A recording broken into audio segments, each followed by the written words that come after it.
Okay, while we're sitting here talking about knives, I thought I would talk to you just a little more about what you encounter out there and show you some examples here. Uh, Knives are really dictated by a couple things: how they open, and this is what you call an assisted opener. This, you just hit this button, it pops up. And these knives are all legal nowadays. Even I've got a whole display case of switchblades, but I can tell you a switchblade is not worth carrying because it always comes open in your pocket at one time or other unless you lock it. And then if you need it in a hurry or whatever, you're feeling for that lock, you can't find it. And then when you do, you get it off and finally hit the button and it opens, or you've got blood in it and it won't work. So I'm telling you, if you use a knife and you're use it for every day, don't buy a switchblade. I've got Benchmades, I've got all different kinds. Switchblades are not made for everyday work. They just don't work very well.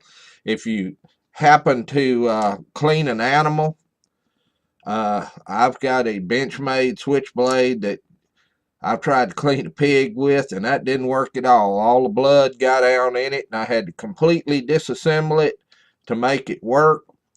You don't have that with this one.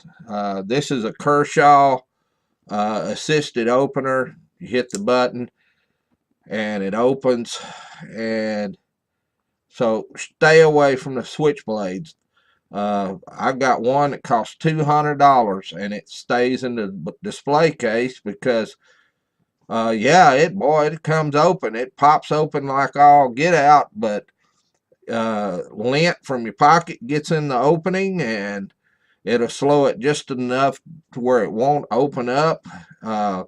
Little things of dirt get inside of it, and when you really need it, then it don't work. So you're better off. I really like these Kershaws right here. As you can tell, this one was multicolored, and I've carried it in my pocket for years and years, every day, trying to find that webcam there. Uh, and this just works. And if it gets dirty, it's real easy to clean inside of it there. You can get to it and clean it. I've heard the Snap-on man sells these, and you can buy them pretty cheaply. Everybody carries these, but now what I really come to talk to you about is the steel. This Kershaw, this does not have specialty steel in it. This is made as an everyday carry, everyday use knife. And I can tell you,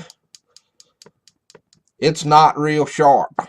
As you can tell, the knife, the point is kind of blunt there because I've used it to stab hogs under the chin to make a place for the hook. And this steel just does not, once you get it sharp, it don't stay sharp very long. But this is a good utility knife. I mean, if I have to open a letter or open a box, I use this.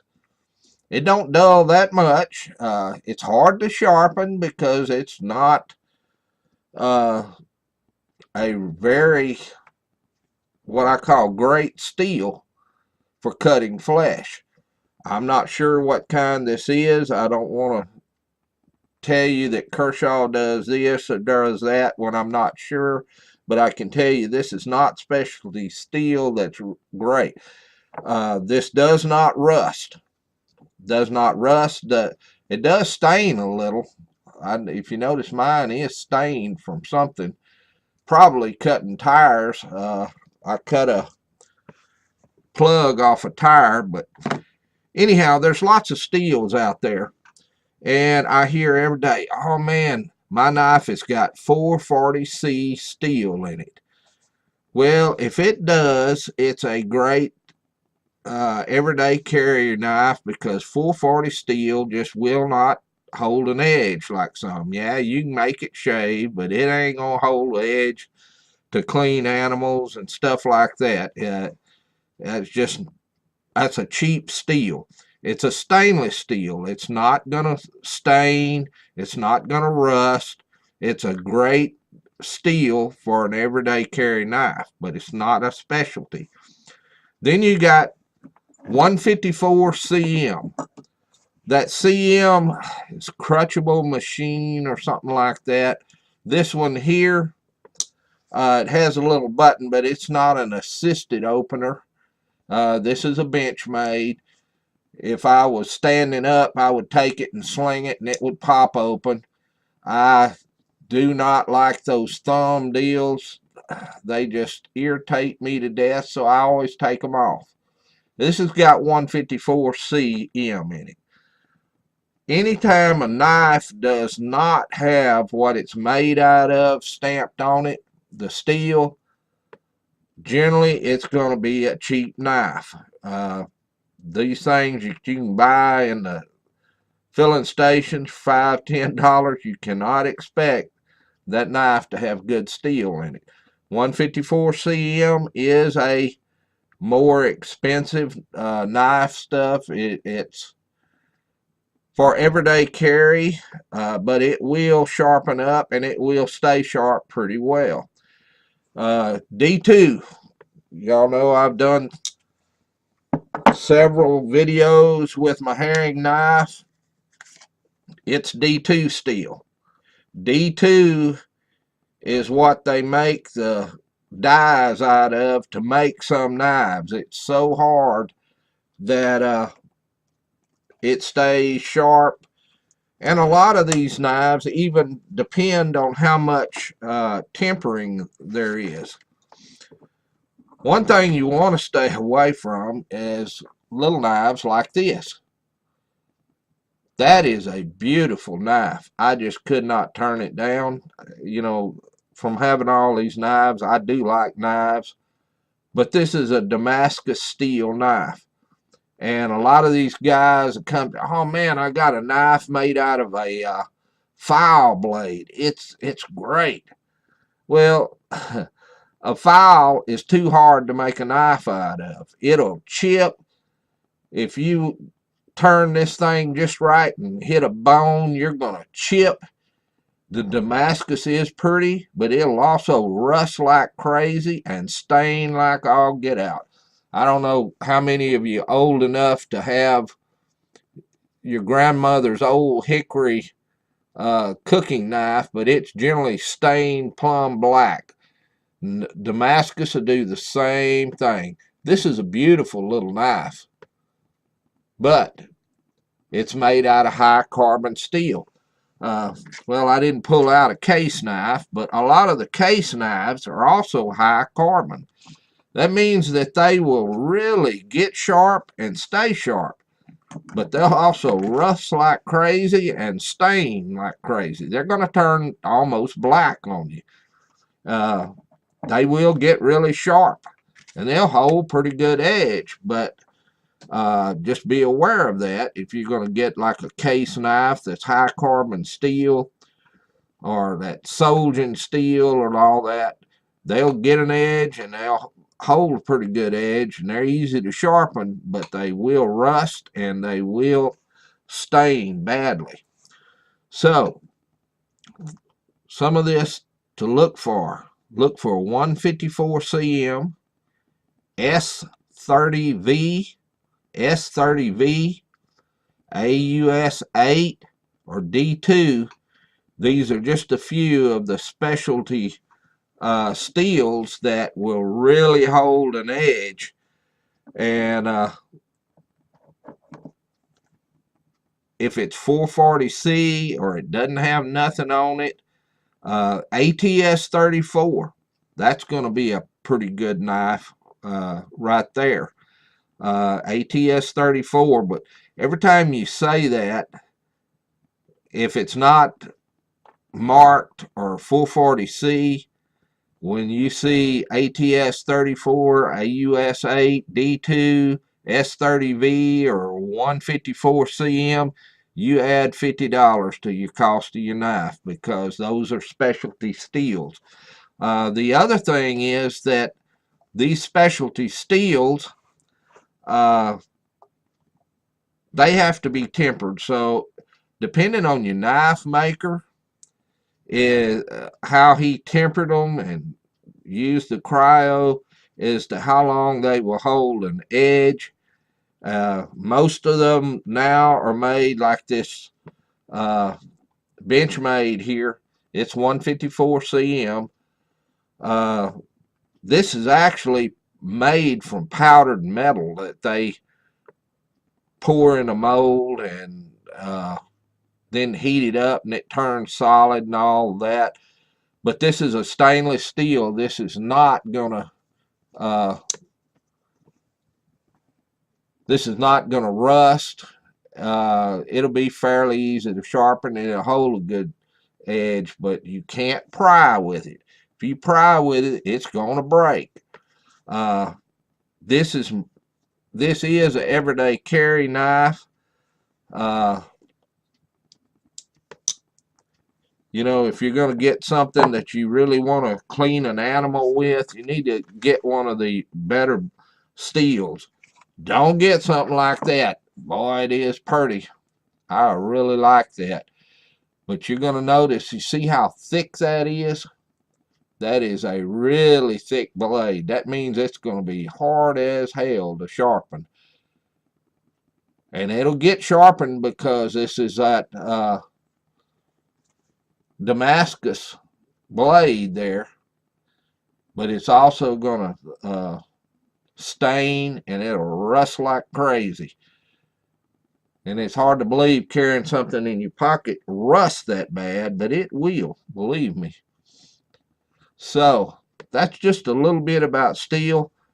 Remember, some of those that I told you, 154 cm, S30V, AUS 8, D2, those are going to be your specialty stuff, and you're going to add $50 to cost your knife at least. But they're going to hold an edge, and they're not going to rust. Usually won't stain. So you need to look for that. The ATS 34 is another one. That's a sort of Japanese made. It's also made in the United States. But that's some of the better steels. So I'm telling you, if you're going to buy a good knife, get the better steel. Don't get the 440C. Don't get an old somebody that tell you they made a knife from a file. I'm sorry, that ain't gonna work. That thing, yeah, it might sharpen up, but boy, it's gonna chip. It's just not gonna have any give at all in it. It's gonna stain. It's gonna rust. It's just not gonna make a good knife. Damascus steel, if you notice, it gets those stripes in there. That's from folding the steel over and over and over. That's how the Japanese made them. It makes a good blade, but that's another one that's going to stain and rust and things like that. Just not really good for the modern day hunter. So anyhow, hope you learned just a little bit about steels and knives and stuff like that. I'm going to caution you again, although they are legal, and I have probably 20 of them, switchblade knives are not something you want to carry hunting, because once that blood or lint or dirt gets in it, it's not going to open, and you're going to be real aggravated. And then you're going to have to take it all apart, take all the springs out of it, and get it out. And that's not going to be a good thing. And I don't care who makes it, whether it's Benchmade. You know, to me, Benchmade is some of the best One of the best makers there is. HK, which is actually bench made, but all of those switchblades don't make good hunting knives. So just be aware of that, and choose wisely. Get you a good knife. It'll last you forever. One other thing I want to bring up. You see that belt clip there? Clip it on your pocket. That's almost a sure way to lose that knife. Because of your pocket, as you work during the day or whatever, it's going to hang something and that thing will come off. I've tried that several times and I've never had a belt clip work. It just, it'll hold it on my pocket, but somewhere or another during the day, that sucker hangs on something and I always wind up losing it. Now, this is my specialty. I've had this one for years and years, and there it didn't open that time. But anyhow, I've never used the belt clip on it. I've lost it 4 or 5 times. I never go far because if it's not in my pocket, I know it, and I'll go back and look for it. I've even put a bounty on it a time or two where my kids went back and find it. As another thing you can say, I took the lock off of it. This thing really won't open in your pocket, and it didn't open again. I've already got lint or something, but it's no big deal to open it. But if that's a straight out switchblade, you can't do that. And flying around sideways, and all that, I don't recommend switchblades. And they are legal in Texas for anybody to buy and carry a switchblade now. In fact, I think you can go into your local store with a sword on and be legal. But I wouldn't recommend doing that. Anyhow, I hope you learned just a little bit about knives. Thank you for watching.